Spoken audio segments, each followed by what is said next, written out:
Hi out there, everybody. Hope you're all staying metal. Hope everything's good for you. Although, considering the situation in this country over the past week and today, this weekend, I will understand if some of you are very, very, very angry. I have just seen our esteemed new leader take on what happened during the riots, as they've called them, throughout our cities this weekend, and which are continuing, I suspect. And I have never seen a leader of our country do such a horrible, awful thing. All he addressed was far-right thugs, right? Okay?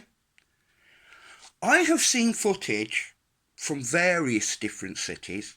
Stoke-on-Trent's the one that springs to mind, of Muslim people, Muslim guys, mostly men, walking down the streets tooled up with swords and knives with no police present.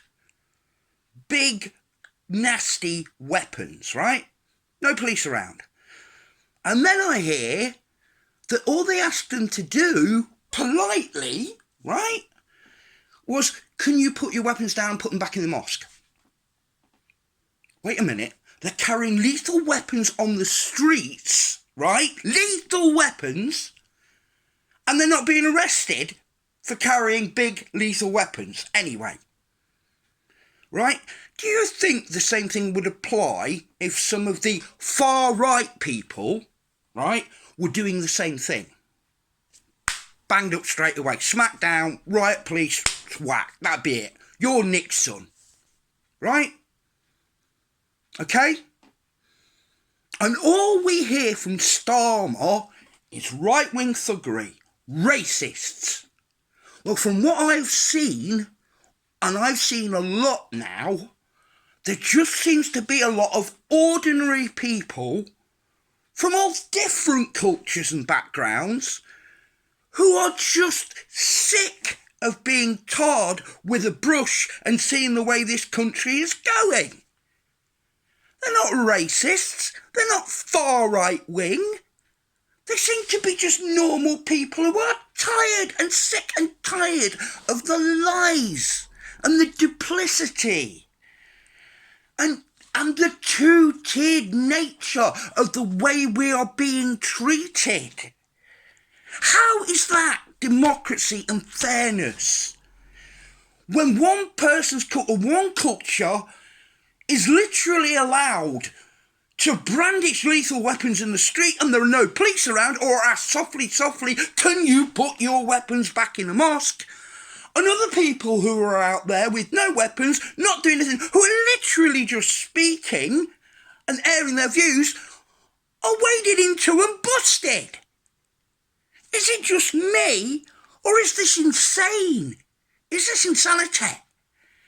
And Starmer doesn't address anything of that. It's, oh, we will protect the Muslims, we will protect the mosque, we will protect this. What about all the rest of us?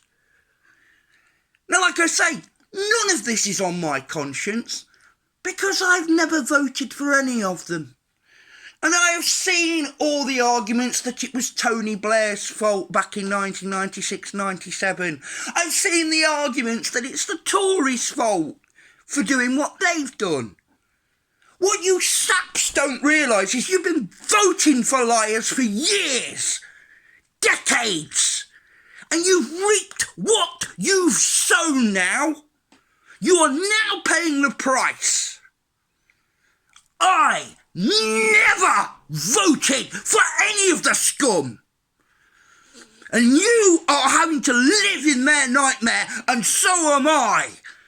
But my conscience is clear, because I knew their lies and their horrible, horrible attitudes to lining their own pockets and keeping themselves and looking after themselves and looking out for number one would lead to this. I've written songs for decades about how politicians are basically scum.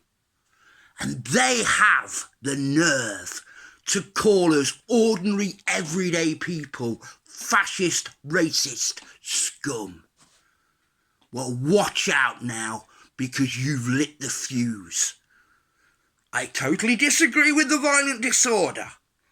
Don't get me wrong. But what else are we supposed to do when our leaders and our police and our mainstream media all adopt the same agenda for the minority? I thought democracy was about the majority of us being correct. And if this means I'm called far right, then I'd rather be far right than far fucking wrong.